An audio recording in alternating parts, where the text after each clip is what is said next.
B'Shem Hashem Na'aseh v'Natzliach. We haven't done a case on modern halakha in a while, but since it's Shavout in the next few days, we want to talk about something extremely important, and that is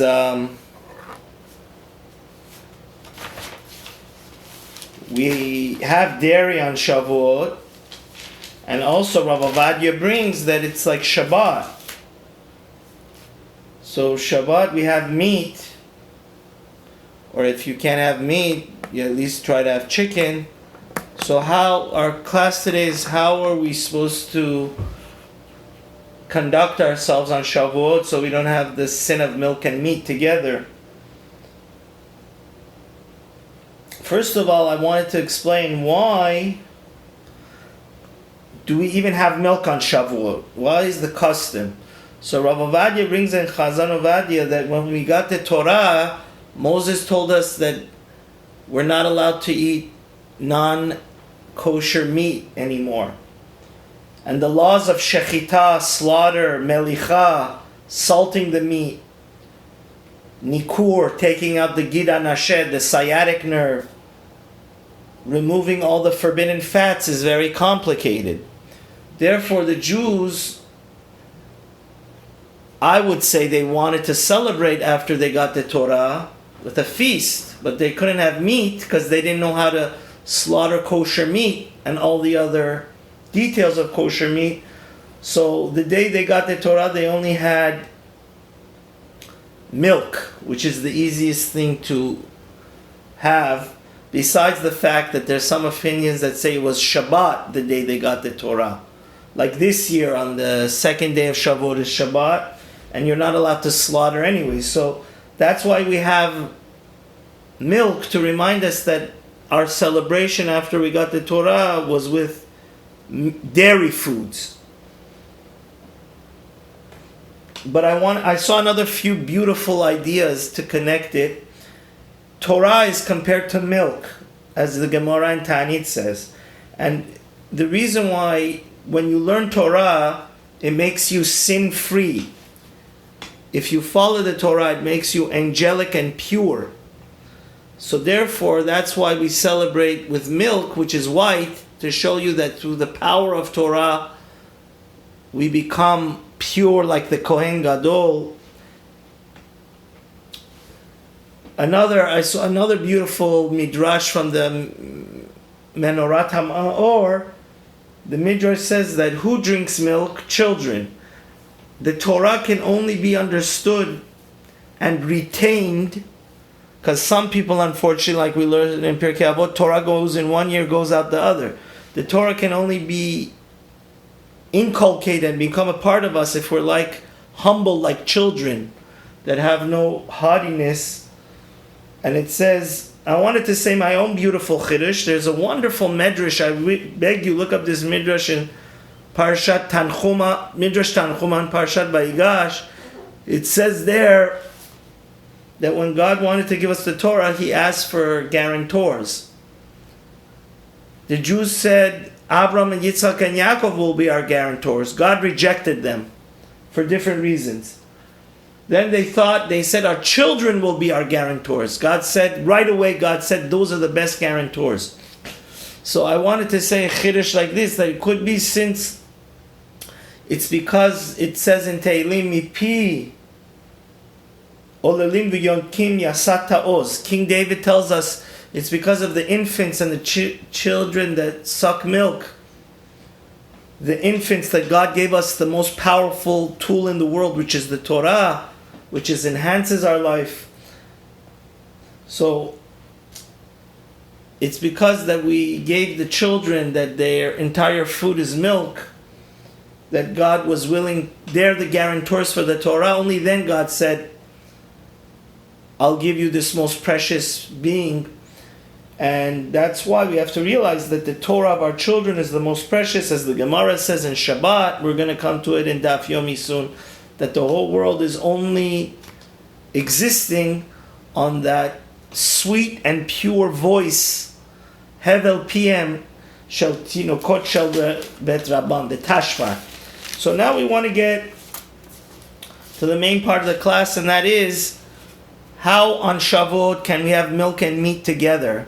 Obviously, the Torah forbids us 3 times to have meat and milk together, but today's class is not going to be about having milk after meat, which you have to wait 6 hours, or if you're in a tight spot, 5 hours and 31.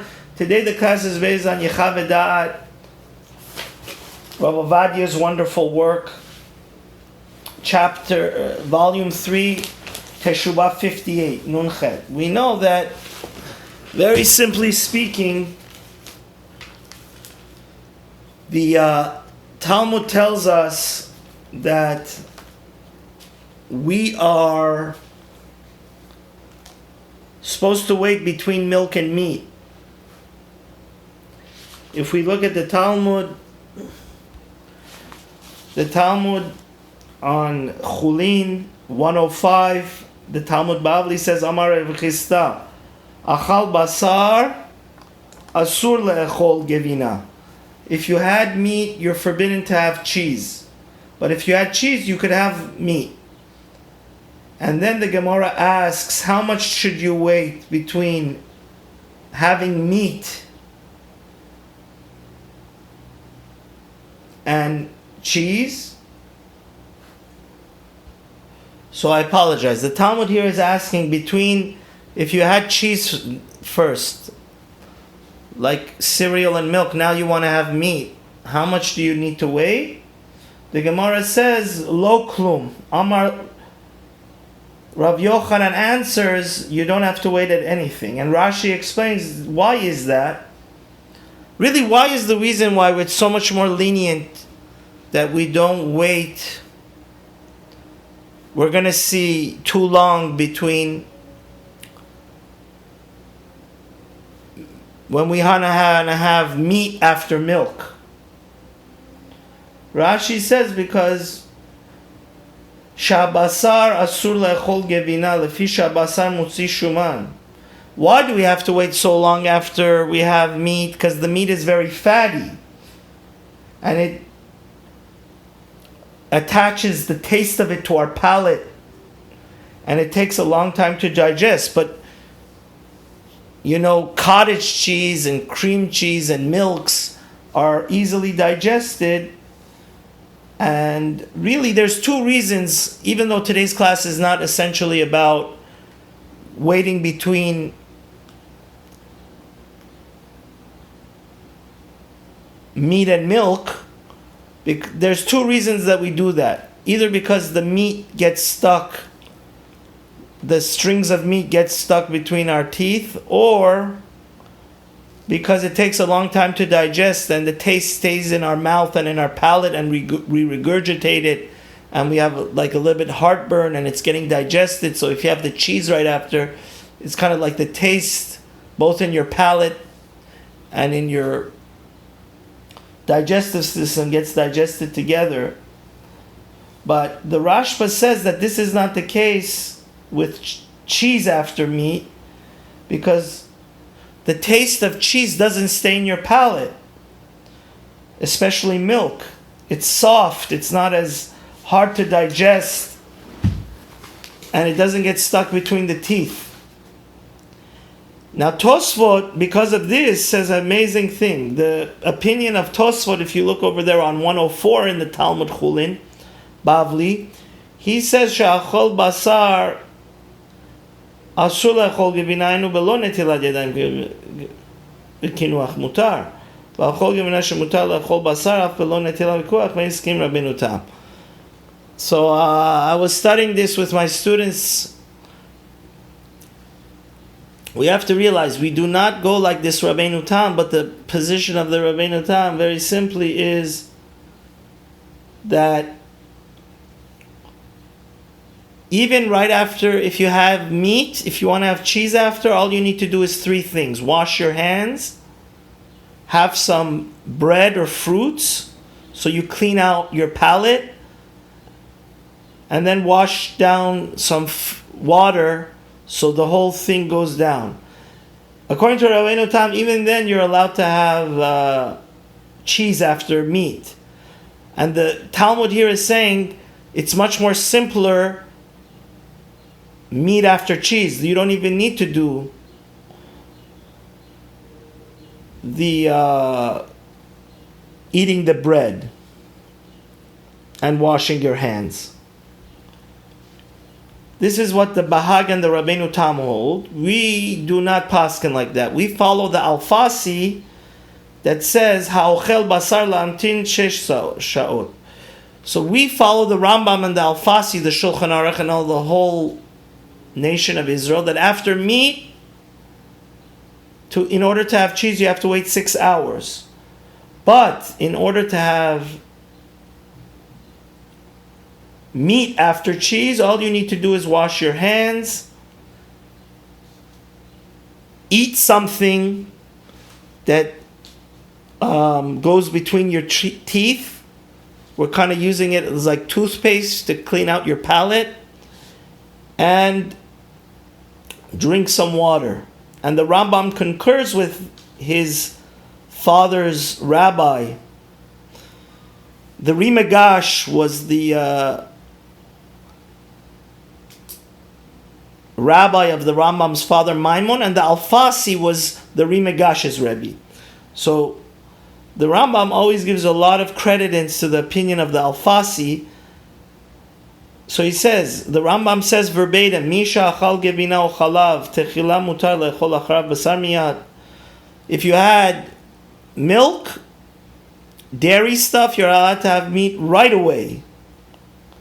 The only thing you need to do is wash out your mouth with water and have some fruits or bread, and you have to chew them well and swallow them.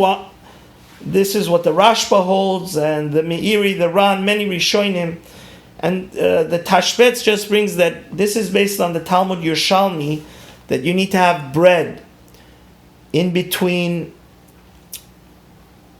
bread or anything that has a similar consistency to bread, like crackers, between dairy and having meat. Because the Yerushalmi over there says,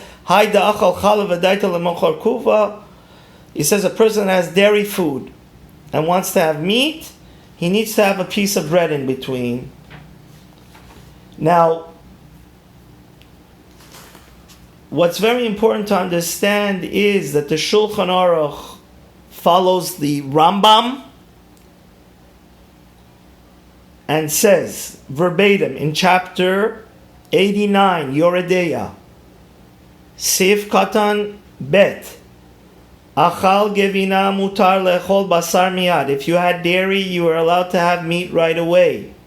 This is what Rav Yosef Karo writes in the Shulchan Aruch. Ubilvad, the only thing you have to do is during the day you have to look at your hands to make sure that there's no residue of cheese on them, because cheese also does have some grease, obviously.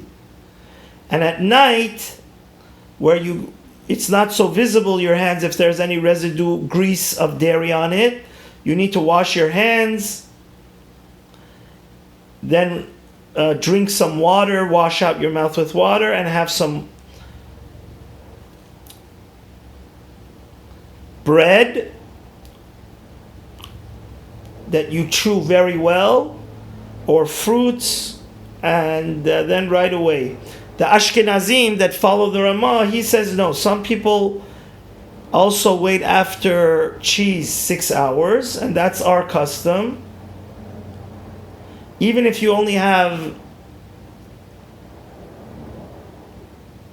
white meat, like chicken, he says some people also have a custom in the Europe to be like the Sephardim. You shouldn't make a fight over it. But of course he agrees that if you want to have meat after dairy, you need to do the 3 steps, which is wash out your mouth, wash your hands, and have something parv, crackers or cookies or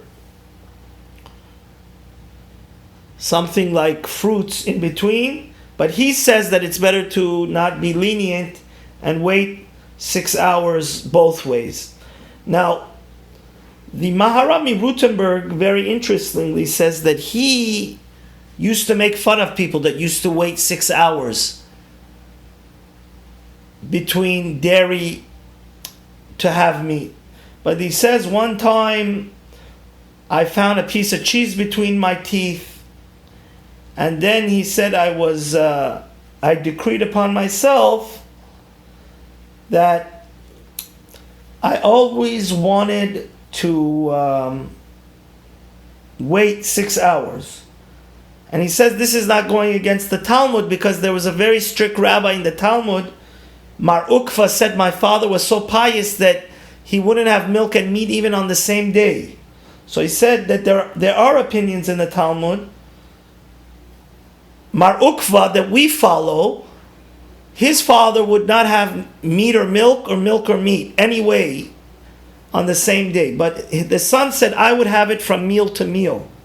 And this is, by the way, why we wait 6 hours. I was asked, by the way, what's the difference Kabbalistically, philosophically? What is the reason for meat and milk?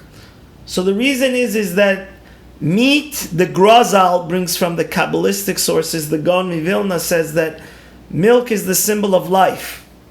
And it could be that this is another reason we have milk on Shavuot, because Torah brings life.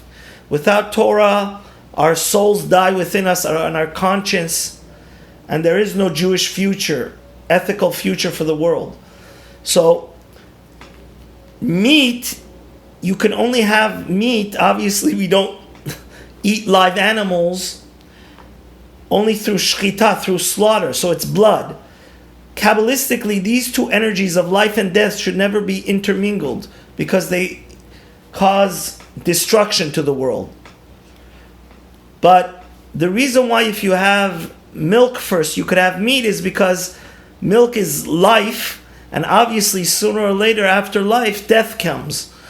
But to mix life with death, that's very bad. That's why you have to wait till the next meal, 6 hours. Now, moving right along, the Maharami Rutenberg, very interestingly, is one of the earliest people that the custom for waiting even after dairy 6 hours comes. But he says that I only wait for red meat. Something to keep in mind is that the Torah says don't cook a child in the meat of his mother, which means from Torah law only the meat of a four-legged animal is forbidden to have with its kosher milk. But two-legged animals, which are birds, and to have with dairy is only rabbinically. Now the Bet Yosef argues and says that yes, the Maharam could be from the Zohar also. Parenthetically, a lot of people, even Sephardim, wait an hour because of the Zohar. The Zohar says if you have meat and milk, or milk and meat in the same meal in 1 hour, during the same meal, it brings hard decrees onto the world. So the Bet Yosef says that it doesn't make sense, the Maharam. The Zohar is saying even with chicken. So he says if you want to keep the hard, strict custom, you should not follow the Maharam Mirutenberg, which was the Rebbe of Rabbeinu Asher. You should even wait after chicken meat. Now the Or HaChaim HaKadosh begs to differ. He says that this idea that the Zohar says, now it's, the Zohar, by the way, is the source, very importantly, that a lot of Persians also have, which we're going to talk about at the end of the class, to wait an hour between dairy and to have meat. But the great Or HaChaim HaKadosh in his book Pri Toar says that this only applies for red meat, not chicken meat or turkey. And the Yaivitz, Rabbi Yaakov Emden, agrees that the dafka le'inyan of gvina or chalav b'yachad mishum sherav Yossi,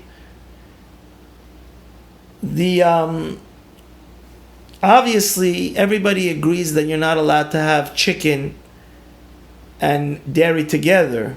But to wait an hour or 6 hours, that the Rabbi Yaakov Enbedin and the Orach Chaim HaKadosh, which is a great Sephardi halachic authority, says that only applies for red meat, not for chicken meat, to wait an hour or 6 hours depending on your custom. Now, it's interesting that the great Rishonim, Rav Shlomo Luria and Yam Shel Shlomo, he understands the Zohar a whole different way. He says the Zohar altogether is only talking about if you're having meat, then milk. Aval b'shar basar achar gvinan mutar. He says the Zohar, and we explain Kabbalistically why, according to the Gra, if you're having meat after dairy, even according to the Zohar, the Yam Shel Shlomo holds it's okay, and that's what his opinion is. He says you should not. He says the only time you need to be worried is if you have holes in your teeth. Then Rav Obadiah is going to bring, based on the Chidah, that obviously even if you want to have meat after dairy, well, if you know always when you have cheese or dairy, milk gets stuck in, then you don't want to munch on a steak if you have cheese between your teeth. Then obviously, if you have holy teeth, holy not with a H, but with a W, H-O-L, then you should do a good flossing. Now, there's another opinion Rav Obadiah brings from the Chagurat Shmuel that says that the Zohar also was only talking about cheese that is 6 months hard. That's when the Zohar says you should not have hard cheese after meat after hard cheese. But regular cottage cheese, or the cheese that's very easy to digest, the Zohar is not talking that it's going to bring negative energy to the world. Now, let's talk about practical halacha. The Ben Ish Chai says that the minhag of Baghdad Jews was that any cheese that was aged 6 months, they would wait 6 hours for. But if it was just regular cheese that was not aged for 6 months, then they would just wait an hour based on the Zohar. Now, Rav Eliashiv also says that since pizza, for example, even though it's dairy, it's very heavy, one should wait at least an hour, or recommended 6 hours. Because again, it's going the same idea that why we wait so long after meat is because it's hard to digest. Again, the meat, pizza is very cheesy. The palate, it stays in your stomach and your palate. So that's why after pizza, he says it's a smart idea to wait 6 hours. Now, the Sha'alot Teshuvot Divrei Yosef says that even if you were to assume that the Zohar says you have to wait 6 hours or an hour, the Zohar does not say 6 hours. The Zohar says you need to only wait an hour, but it's clear that the Talmud does not mention anything. So therefore, we always know that the rule is push come to shove when there is a dispute between the Talmud and the Kabbalah. We follow the Talmud, and the Talmud is clear that you do not even need to wait an hour after dairy to have meat. And basically, this is what Rav Obadiah agrees, that Sephardic halacha based on the Shulchan Aruch is that on Shavuot, ladies and gentlemen, what you can do is have an early brunch, and in that brunch you could have milk. Rav Obadiah's son-in-law just brings in his book Nekudot Ba'alacha that, and Rav Yitzchak Yosef says that what you need to do is basically you can have an early brunch, you could wash or decide not to wash, have cheesecake or whatever you want to have, you just need to do 5 things. Once you have dairy and you're ready to have your meat, you need to change the tablecloth. First do Birkat HaMazon. And I want to thank my brother-in-law, which is a very big Talmid Chacham. He said that according to his understanding of the Zohar, as long as it's not in one meal, and this is what the post can bring is, so basically once you change the table, once you add the dairy, you need to first say grace after meals, Birkat HaMazon, then change the tablecloth so to bring the meat, then do the 3 other things, which are what? Having bread, which is parv, washing out your mouth and washing your hands. Now, it's very interesting that Rav Obadiah brings from the great Rav Eliyahu Mani, the Av Bet Din of Hebron, which Rav Ben Ishchai quotes, that the minhag of Jerusalem was that they would not wait even an hour. So they understood the Zohar not like you need to wait an hour, just have the dairy, do the Birkat HaMazon, do benching, the grace after meals, then you could go ahead. Obviously, the Ben Ishchai says that you need to be careful. Logic is the most important part of any worship of God. Obviously, if you're prone to have cheese and food stuck in your teeth, then you need to do a good flossing, which Rav Obadiah emphasizes a lot. Now, it's very important to realize that the Abdullah Somech and the Ben Ishchai both bring that if somebody is not very sick, not even his life-threateningly sick, but the doctors recommend he have a lot of calcium, or for whatever reason he may have a terrible type of constipation,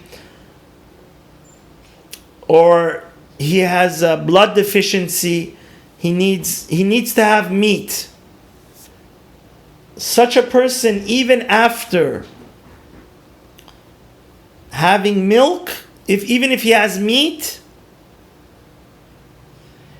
he only needs to wait an hour. So this is a very interesting halacha that the Ben Ishchai says, lesorech chole. If somebody is sick, even not life-threateningly sick, let's say, God forbid, like now he had the COVID virus, and for whatever reason he had meat, and the doctor said that it's very important for him to have a lot of dairy in order to make himself strength, he just needs to wait an hour, wash his hands and wash his mouth out. For sick people, you do not need to wait for 6 hours, even after having meat. And for sure for a woman that gave birth, because she has a din of a chole. And for children, Rav Obadiah brings here that obviously even a sick person has to change the tablecloth and do Birkat HaMazon if he had meat and he wants to. Children, Rav Obadiah brings that for sure they don't need to wait an hour like the Zohar, because even for after meat for a sick person, he doesn't need to wait 6 hours. I just wanted to bring out that Rav Obadiah also brings in the volume 4, Chelik Gimel of Yechavedat Teshubah 41, that if, for example, by mistake, you had just had meat and half an hour you were forgetful and you said a bracha on ice cream, you should go ahead and taste the ice cream, so it shouldn't be bracha levatala. Actually, one of my students got mad at me and said you shouldn't go such in depth in this class and tell people the opinion of the Rebbeinu Tam. No, we are here to give everybody knowledge. Knowledge is power, and that's why even if you add meat, if you say a bracha on something dairy, you should go ahead and taste the dairy as long as you have no meat stuck in your mouth, because to say a bracha for no reason is forbidden from Torah law. And regarding children, at least 1 year before, by 12, they should start keeping 6 hours at least. So the bottom line we come to is that Sephardic halacha says you need to do 3 things after having dairy. Wash your hands, wash out your mouth, have something parv like crackers, cookies, or bread, or fruit. The minhag of Iran, a lot of people had a minhag to wait an hour. That's fine. Rav Obadiah says you should continue your minhag. It's based on the Ben Ish Chai, which is based on the Zohar. The Chida also. And the minhag to wait 6 hours after hard cheese is also a okay minhag. It's nothing that's crazy. The only thing to remember is that the minhag of Yerushalayim was, and the Gemara does not make any distinction between any type of cheese. So if you want to be lenient and follow the strict Sephardi halacha, it makes no difference what type of cheese you have. You could immediately, after you do the 3 steps, and obviously say Birkat HaMazon if you had bread, or Bracha Achrona, and change the tablecloth. But Rav Obadiah brings a big if. If somebody learned the halacha mistakenly and thought that you have to wait an hour between milk and meat is an actual halacha, then he can be lenient and not wait anything, even without annulling his vow. We're doing Atarat Netarim because he was all under a false presumption. So therefore, may everybody have a very meaningful Shavuot, and may God help that we be able to see each other very soon in person. Hopefully the synagogues will be able to be open this Shavuot. Have a wonderful day, and don't forget to subscribe.